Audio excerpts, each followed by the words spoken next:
We don't know her name. The Midrash also doesn't tell us what her name is, but the Midrash does tell us who's her sister. Was there a Shunamite woman at the beginning of the book of Kings? Avishag, a Shunamite. Oh, wow. The woman that was brought to warm up King David when he was on his deathbed, more or less. If the Midrash means biological sister or from the family of her, you can argue because that was generations ago. It's hard to understand that. But whatever, the Tanakh doesn't tell us who she is. But number one, she's important. That's point one. So again, we can learn from this chapter, Elisha gets around. As we learned from previous incidents, he's a man of chesed. He's doing miracles to do kindness with others on a private level. On a private level, as opposed to his rabbi or teacher, Eliyahu, who was dealing more with national levels, national concerns. Number two, we meet for the first time, he has a secretary. What's his name? Gehazi. Some say when we learn about some of the bad things he does, maybe that's the reason for the calamity that happens here in this chapter. There are those that want to say it, that he chose someone that's not really doing a good job. But when they meet up with this woman, and this woman knows that Elisha is an Ish Elokim, okay? A man of godliness, we see what her interest is. She's a woman of Yirat Shamayim. She wants to host, prepare food, lodge overnight, okay? And every time he would pass through the north, again, we said it's a few kilometers from the city of Afula today, she would be the prime host for the prophet. That's a great attribute. I remember my grandparents, in blessed memory, there was like an outside rabbi in the synagogue, and he would come once a month or once every 2 months. So my grandparents wanted to have the honor of hosting the rabbi and his wife. It's a great honor. Now, not only does she realize he's an Ish Elokim, as it says in verse 9, Kadoshu. He's someone that is Kadosh. We've been using the concept in the portion of the week. And we'd say Kadosh is Parush. He doesn't indulge in everything. He sets himself aside. He's an Ish Elokim Kadosh. And he's going here. Chazal ask, why is he called Kadosh? Two things the Gemara says. Number one, she never saw a fly over his table when he would be eating food. Do flies come to you once in a while? Sure they do. All the time. Something very, very clean that didn't even interact in the physical world, flies. And number two, when she would prepare the bedding, remember she's married to someone who is not like a major person whatsoever, she would never see that he had an event of night on his bed, on his bedspread. Something which would be unusual for that time, and therefore he, in her eyes, is called Kadosh. There's a very interesting Einaya of Rav Kook on that Gemara Masechet Brachot. Maybe another time we'll have time to deal with this matter. In any event, an apartment is built, a room is built for him. Kisei, Shulchan, Mita. 3 things. Kisei, Shulchan, and a Mita, as we read in Pasuk Yod. The minimum matters. No jacuzzi, right? No spring baths or whatever. And the fact that she is active in making sure, she calls in a contractor to build a room and gives them the privacy, that means she's really involved with Kedusha. And then, as we found out, the tzniut, the modesty of Elisha. When Elisha wants to address this woman, how does he do it? Sends Gehazi. As you see in verse 12, do you see it? Vayomer el Gehazi na'aro, kara la shunamit hazot. Vayikra la, vatamod lefanav. Even after he has her called, she doesn't come close to him. She stands with her distance. And when he speaks to her in verse 13, I'm reading Vayomer lo, Emor na'ileh, you speak with her. Tell her, Hine charadeta ilenu. Charadeta, you've made your movement, you've made your efforts on my behalf. At kol hacharad, you bothered, you pestered, you bothered so much to build me a room. Malasot lach. Why does he offer to do something for her? What is this? An expression of what? What? Gratitude. Thanks. You're providing for me a room. I don't have any motel cost. You're providing for me food, whatever. You're bothering so much. What does Elisha try to offer through his agent? Modesty. Doesn't talk to her. Hayesh ledaber lach el hamelech o el hasar tzava. Putting politics aside, Elisha knows who is king, and he knows who is no Sar Tzava, the commander of the army. In other words, Elisha apparently from this, he has confidence that if we need what's called in modern day Hebrew, protexia. Have you heard of that word? Protexia. A favor, he can go to the king. He can go to the Sar Tzava. That means that Elisha apparently has influence in society. He can go to the king and get a favor. He can go to the minister of the army. However, as we learned and ended our shur last time, her response is, Betoch ami ani yoshavet, anochi yoshavet. Meaning, I don't want any favors. I just want to be with the rest of my people, my congregation, my community. In other words, she has no qualms, no complaints. It seems black and white, she's not lacking anything. No misfortune that she needs a favor from someone higher up. So, a woman that's been hosting him every month and now has built a room for him. We don't know exactly what time has passed. Tanakh is not a history book, but it's clear that he has gratitude. He wants to pay back some favor to her. And then, boom, what happens in verse 14? Who puts his nose into the matter? Gehazi. And he says, aval, however. In 14, Yudalet. Bein einla v'isha zaken. Wow. A bomb. This woman is a barren woman. This woman has no child. Who didn't know about this? But who does know about it? Gehazi. Now, when we study the subject, barren woman, in the Chumash, in the Tanakh, who comes to mind? Sarah, Rivka, Rachel. Number 4? Chana. 4 women in the Chumash and the Tanakh we studied. They are akarot, barren women. Here, the Tanakh doesn't tell us that she's barren. The king does not know.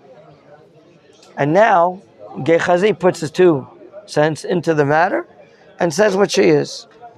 Let's see, what's her? It could be Yehoram, like we learned in the other chapter, the son of Achav, in the Shomron and going north. When he hears this, Vayomer Krala, call her, again, modesty. Vayikra la vatamod bapata, she stands, she holds her what? Her space. And what is told to her? Pasuk Tet Zayin, verse 16. La moed hazeh, to this time, ka'ed chaya, just like now. At choveket ben, you're going to be hugging a boy, a baby boy. Wow. Have we seen this term before, ka'ed chaya? Like from now, in a year from now? We've noticed, very good, we noticed this language beforehand. Now, when we study about a barren woman, we're studying about someone that's troubled, someone that's in grief, someone that is bothered. But she, and we don't know for what reason, doesn't express no grief, no trouble, no expression of misfortune whatsoever. Here, the Shunammite woman doesn't even ask for anything. But at the same time, what did we notice? She's an active woman. She's a woman with yirah, with yirat shamayim. She's a woman that does chesed, and she loves prophets. In other words, we're talking about a woman that's a very impressive type of woman. And when she's asked, what do you need from the prophet? Nothing. I don't need anything, meaning I have everything. But here, for whatever reason, Gehazi started investigating. He went to the city records. He asked the neighbors what's going on with this woman. And he finds out that she doesn't have anything, but she kept it to herself. As if it's a small problem. As if it's not something that she's even asking for. Okay? What happens? She has reservations about this promise. Vatomer, she says in verse 16, Allah Adoni, please not. Ish Elokim. Al techazeh b'shivchartecha. Okay? I don't want to have what? Disappointment. I don't want to have something that's not going to be sturdy, steady. I don't want something that's going to be coming and going. I can't have such a thing. And that's her request to the prophet. Mazal Tov. She becomes pregnant, obviously, from her husband. And a year later or so, as the prophet prophesied, or shall we say promised, we're going to see, did he prophesize or did he promise? She gives birth to a boy. And here, as we're learning in verses 18, 19, and 20, the little boy grows up. Mazal Tov, he has a bar mitzvah apparently. He's a gadol. Do you notice the term? Vayigdal hayaled. He's a gadol. And he goes out to who? To join who in work? His Abba. Agriculture. He's not a lawyer. He's not an engineer. His father is with the harvesters. Remind me what the father's name is? We don't know. Did we ever hear about the father here in the parak? No. We just hold that he's an old man. Adoni Zaken, it says. What kind of, such an important woman. Close to Yirat Shamayim, loves prophets, goes out of her way. We don't know anything about, as if he is insignificant, as we're going to continue to see this point. And now in verse 19, Vayomer Laviv, oh, Roshi, Roshi. Was he working in the field without a hat? Like some of you come on a teal? Vayomer Elanar, Seo Limo. Is he dehydrating? Did he not bring a hat? Not bring a bottle of water? What's going on? And what does the father say? What does the father say? Bring him over to his mother. Do we see an expression of worry? Of taking care of the child? He's not a child, he's already a 13-year-old or more, right? It appears right now that the father is, let the mother take care of it. It seems like he's careless. It's unusual, isn't it? A father, first child perhaps, to act his way. Send him over to his mother, let his mother take care of it. And that's what's done. Pasukah verse 20, Vayisei, someone carries him, Vayvio elimo, Vayeshev al berkez on her lap ad tzarayim, and then tragic. A tragedy happens. What happens? Vayamot. Boom. We have a very big question. If this, what is your what? It's my Parsha Shabbat. Is that right? Which haftarah is this? For what? Where? Thank you. Vayer, because we see the promise there. Ka'et chaya u'lesaravein. Very nice. Our major question: why did the kid die? Why did the kid die? Again, is it because of a natural reason that he didn't have water? He didn't have a hat in the field? What's going on? And if it's not a natural reason, if he's a product of the prophet, what's the matter? Was there a mistake made somewhere in some wavelength from heaven? What? If he's a product of God, what happened? What is the blessing? A partial blessing? What is the success of this prophecy? A partial success? What's going on? It's a major question I'm going to try to deal with. Pasuk Kaf Aleph, Vatava tishkaveh mitat ish elokim vatizgor bado vateitzei. What do you think? She brings him up to the top floor. Why does she bring the kid up to the top floor? Oh, but whose room is the top floor? The Navi's house. It's the Navi's room. Maybe something miraculous can happen there. Follow? Maybe something miraculous can happen there. Pasuk Kavbet, verse 22. Vatikra Elisha. She calls the husband. Vatomer, meaning she calls to bring him from where? The field, I assume. And how does she dress her husband? Shulchan ali achad min hanarim. Bring me one of your boys. V'chata tonot, and one of the donkeys. V'arutz adish elokim v'shuva. Who's calling the shots? She is, and not the husband. Send me a driver. Send me a vehicle. Send me a driver, and I'm gonna run. Wow, she's full of spunk. She's full of energy. I'm gonna run to the man of God, and I'll come back.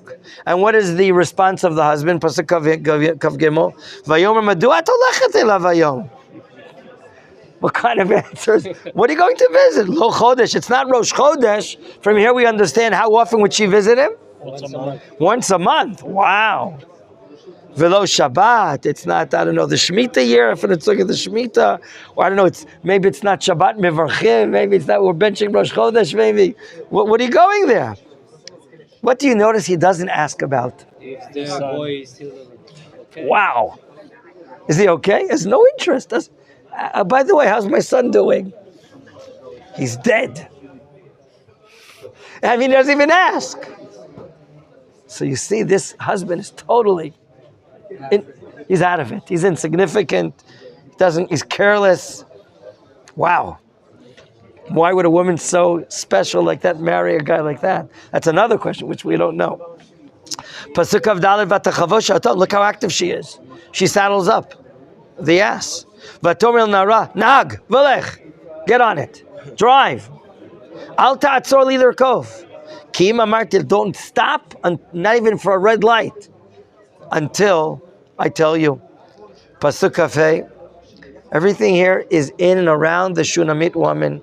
She is the center, focal point of activity. Vatelech, look at the action. Vatelech, vatavo, elish elokim el hara Carmel. She travels to the Carmel Mountains. Okay? She's traveling from somewhere Afula, Carmel. It could be quite a half day's trip, if not more. Vayikerotesh Elohim otam mineged. She sees him at a distance, right? Vayomer el gicha. I'm sorry, who sees who? No, who sees who? He, the prophet, Ish Elokim, sees her from a distance. Mineged. What does he order? Vayomer el gichazi naro.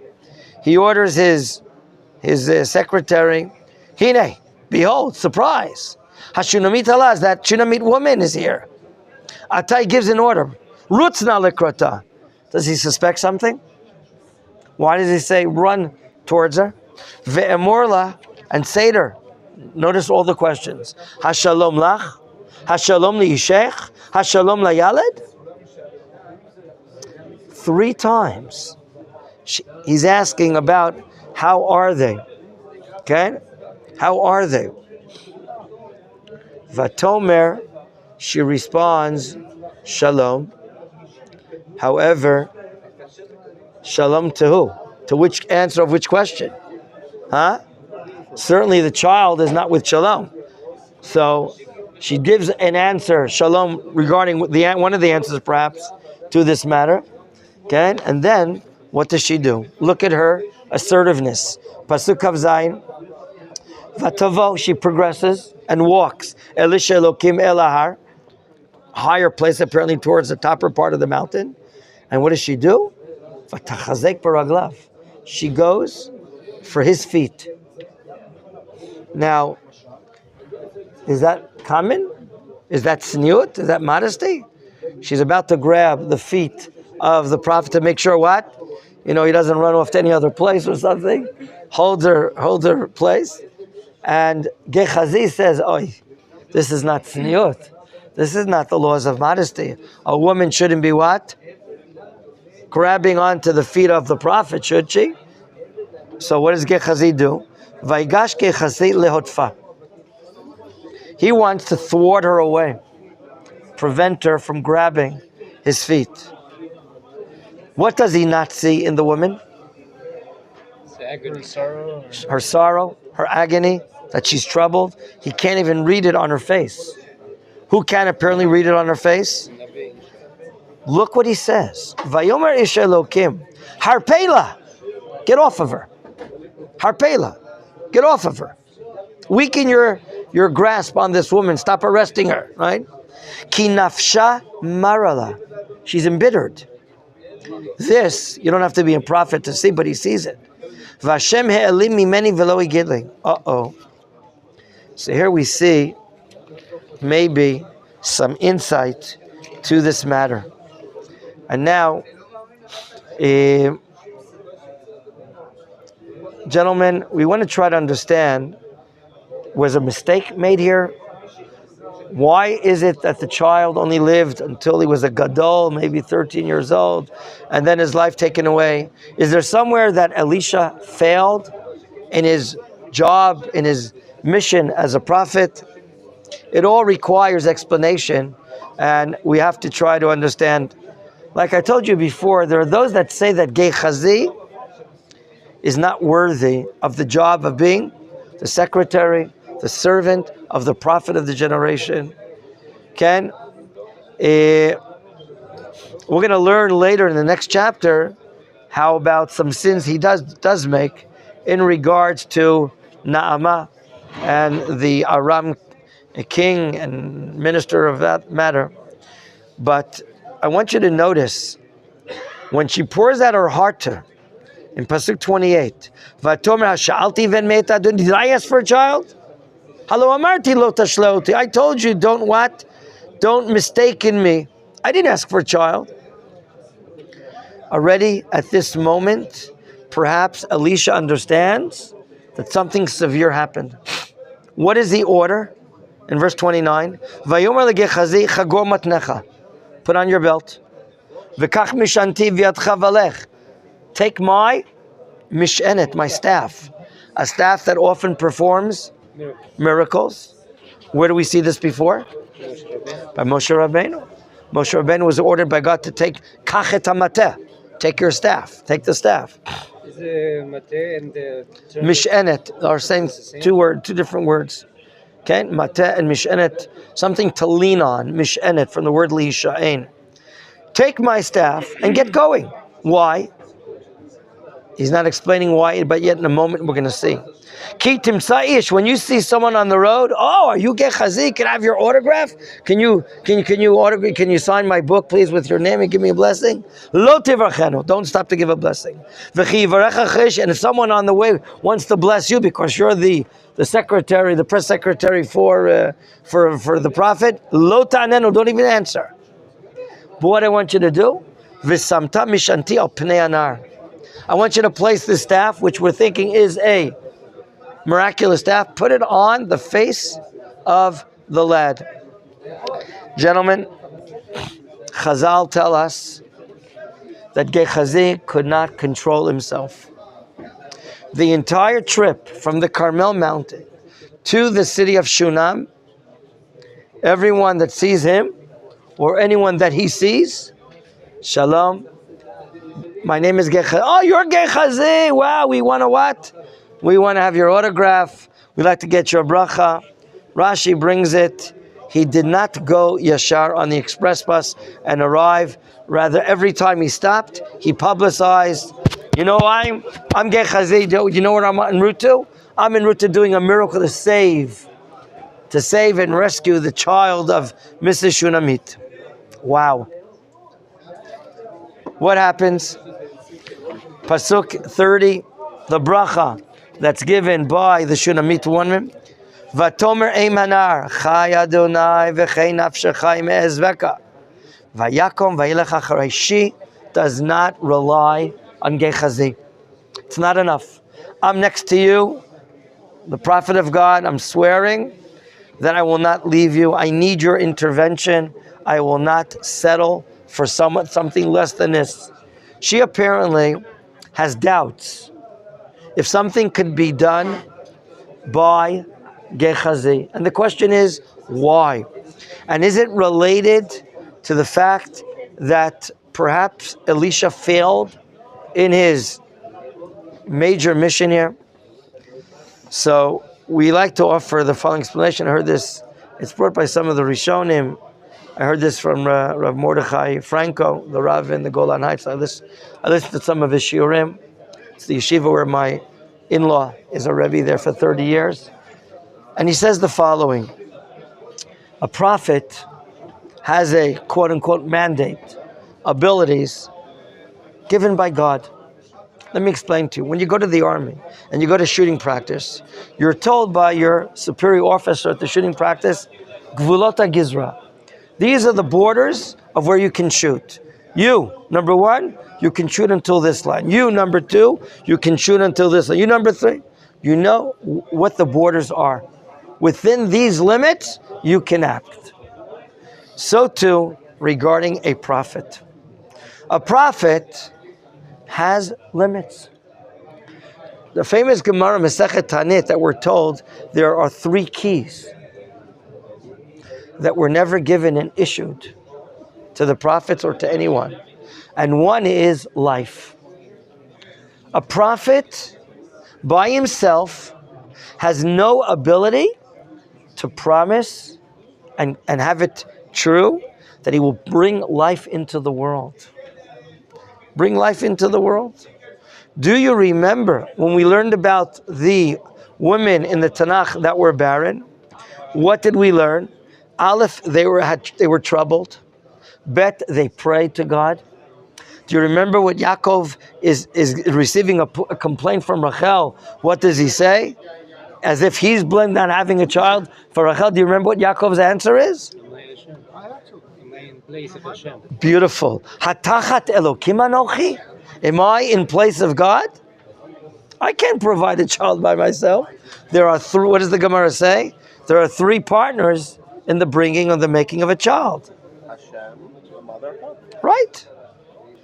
Gentlemen, this is the first time in the Tanakh, I repeat, this is the first time in the Tanakh that a human being, let be a prophet, decrees to promise that this woman will have a child. There is no precedent before. And we're not dealing with small people. In the Chumash, we're dealing with the ancestors. We're dealing with giants, Sarah, Rachel. In other words, what is being stated here, to offer this explanation, it's not in the ability of the prophet to promise that this woman should have a child. Yitzchak, what did he do when he saw his wife was barren? He prayed in this corner. Rivka prayed in the other corner.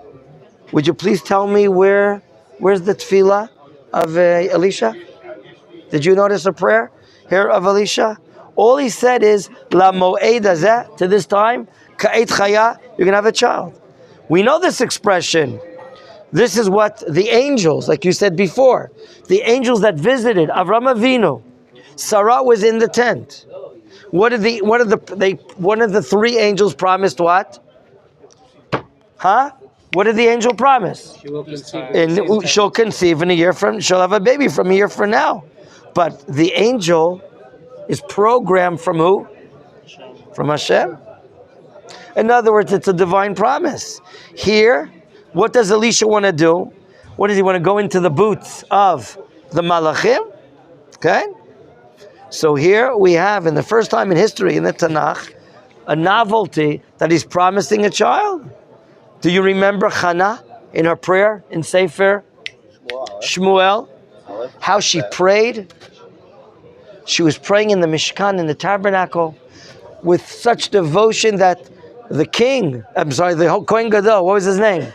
How do you remember that name? Eli Kohen Gadol, he thought that she was a what? A drunkard.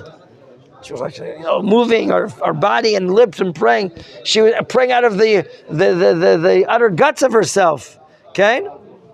And here we see the exact language in Pasuk Tet Zayin, La moeda zeket chat chobeket bein. When he said that to her, certainly there was a cause of pain. She didn't want to ask for a child. Do you remember? And he offered, Malasodlach, what should I do? When he offered her a prize, token of appreciation, gratitude, she didn't even enter into her mind that she wants to ask for a child. She never initiated it whatsoever. Whose idea was it? Gehazi, right? Gehazi, though, doesn't know borders. Gehazi doesn't understand that his boss has no ability to provide a child in the world. It's one of the three maftechot, one of the three keys that God has in the world, and it wasn't given to man to provide someone to bring life in the world. So Elisha, all of you understand, he thinks that the woman is troubled. She, for whatever emotional, psychological reasons, she puts on a protection. She doesn't cry for this. She doesn't ask for this. But he wants to do goodness. He wants to lativ. He wants to bring goodness. Okay? There is an answer by the Radak, Rabbeinu David ben Kimchi, one of the great Rishonim, that he suggests the answer that, you know what? That really God suggested this in a prophecy to Elisha, but the Tanakh did not bring it. It's hard to say that answer. However, we can say another answer. Do you remember what Eliyahu did regarding rain in the world? Why did the rain stop? Explain. What did Eliyahu do? He decreed. And what did God do? Oh, God went along with it. In other words, there's certain times that someone who's such a great tzaddik, he can make a decree, and Hashem will back him up for whatever reasons he has. What Chazal say, tzaddik goes there, v'kadosh baruch hu mikayem. Tzaddik goes there, v'kadosh baruch hu mikayem. There are those that want to suggest that maybe that's the situation here, that he decreed and God backed him up.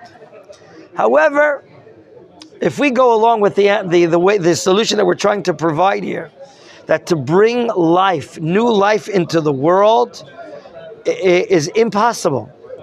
A life is a neshama. A human being doesn't have the ability to bring down a neshama to the world. It's not in his authority. It's even in the authority of a Navi. It's not in his authority whatsoever. So right now is a trap over here. He has good intention, the prophet. He makes this decree, and he's like putting God in a trap. Will God back him up or God not back him up? Okay? No doubt until now, Elisha is a prophet of chesed. He's been doing miracles time and time again to private individuals. And here, what do we see? The answer is partial. The life, of this person is what? Partial. The reaction of the woman, don't give me something which is temporary. Okay? It's like she's putting down the abilities of the prophet. Something similar maybe to Sarah. What was Sarah's reaction? Do you recall? When she hears on the other side of the tent that these strangers off the streets are promising her to have a child. What does she do? Outwardly she laughs? No. Vatitzchak Sarah bikirba. Where did she laugh? Bikirba, inside herself. In other words, she's the doubting. And she's scolded. She's scolded by God. Okay? Scolded by her husband. What is she? Doubting the abilities of a Kadosh Baruch Hu. Here too, the Shunammite woman, she has doubts, not in God. She has doubts in the ability of Elisha from the beginning. I'm not asking you. I don't want it from you. And then when the kid dies, and Elisha sends his nar with his mishenet, the mateh, she doesn't trust that. She thinks it's not going to work. Okay? So here we see this new son arrives to the world, is born, grows up, but dies. And the Shunammite woman, maybe she understands clearly that maybe the problem is the prophet. That he went beyond the borders of his ability.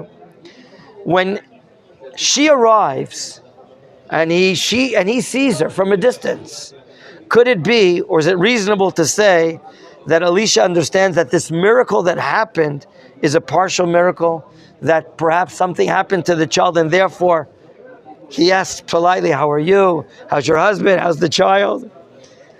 Now, he understands right away, Elisha, there's a problem here. Who doesn't understand there's a problem? Gehazi. Gehazi thinks we can do everything, we can do anything. He has a press conference on the way. He stops to issue brachot. He autographs people's books on the way, Chazal say. Okay? And therefore, he was sure that when she arrived and she lunges forward to grab his feet, what does he do? He tries to push her aside as if he's a police officer not allowing some VIP to be touched or so on and so forth. So here we understand that the matters here are very, very severe. Now, the prophet doesn't know everything. And the problem is also by the prophet, Hashem didn't reveal to him. Notice. Do you remember when the prophet Samuel is sitting in his town and Shaul and his friends are looking for the lost donkey? And they're traveling days and days. What a tremendous mitzvah of kibbud horim, of honoring his fathers. You know, sometimes we'd be asked to throw out the garbage and walk 50 meters. We would complain to our parents, I'm a little tired right now, this and that. Here, Shaul is asked to go look for the lost donkey. Remember that issue? He travels for days. And then they're walking in front of the town of the seer, the Roeh, Shmuel HaNavi. They're in Ramah, just above us. Okay? What is Shmuel told? By God, in a prophecy, the next coming king, the upcoming king, is about to knock on your door. I want you to crown him and ordain him and make him the king. So when Shaul and his servants go to the town, can you please help us look for the ass? He says, I want to take care of, I want you to sit on the dais, is that what it's called, the dais table? The dais, is that the table? I want you to sit at the dais table, the front of the table. What is it called? The head table. And he's sitting there, and then he says, you're going to be the next king. What? I'm looking for my father's lost donkey. How did I become king? Shmuel was told in advance, prophecy by God, that Shaul is arriving. Here, it's not the case. Elisha is not told, he doesn't know, doesn't have prior knowledge through prophecy from God, that the child of the miracle has died already. And she understands that it's a big problem. And she understands that it's not enough to send Gehazi with the staff of the prophet. Now, notice what happens after Elisha's servant arrives. Okay? Pasuk 31. V'Gehazi avar lifneihem, vayasem et hamishnenet al pnei anar, ve'en kol ve'en kashev. Vayashav likrato vayaged lo lemor lo ikitz anar. The miracle was tried to be done. However, what happened? Nothing happens. The Rav, I forgot to tell you, the Rav sits upstairs. Can you show him where Rav Newman sits? Okay? Upstairs. I forgot to tell. And then Rav Cohen sits here at 5. Okay? You just finished with the Rav? He didn't leave yet. Okay, 1 second. Can you show him where it is? Come back. Thank you. Okay. Gentlemen, no results. Gehazi put the miraculous staff on the child. No resurrection of the dead. What does Elisha do? Vayavo Elisha baita, 32. Vina anar meit, mushkava mitato. And now what happens for the first time? Vayavo, vayizkor adelet bat shneim, vayitpalel el Adonai. For the first time in the Tanakh regarding the prophet Elisha, he's praying to God. Don't think he didn't pray in the morning before. Don't think he didn't have a mincha in the afternoon yesterday. Of course he prays. But here the Tanakh is sharing with us that he is praying. He's praying to Hashem. This will be the reason why now in verses 34, mouth to mouth resuscitation, is that what we call it? Okay? Puts his mouth on his mouth, his eyes on his eyes, and He brings warmth. He brings air into him. Who? Because of what? Hashem answers the prayer of the prophet. So here, what was not mentioned when he wanted to provide a child, there it didn't state he prayed. Okay? Why? He left his boundaries. Elisha apparently left his boundaries. You cannot bring life anywhere. And now, after praying to Hashem, he's no longer a product, a partial product of a prophet. He's now, this child is a product of Hashem, of God, of the tefillah.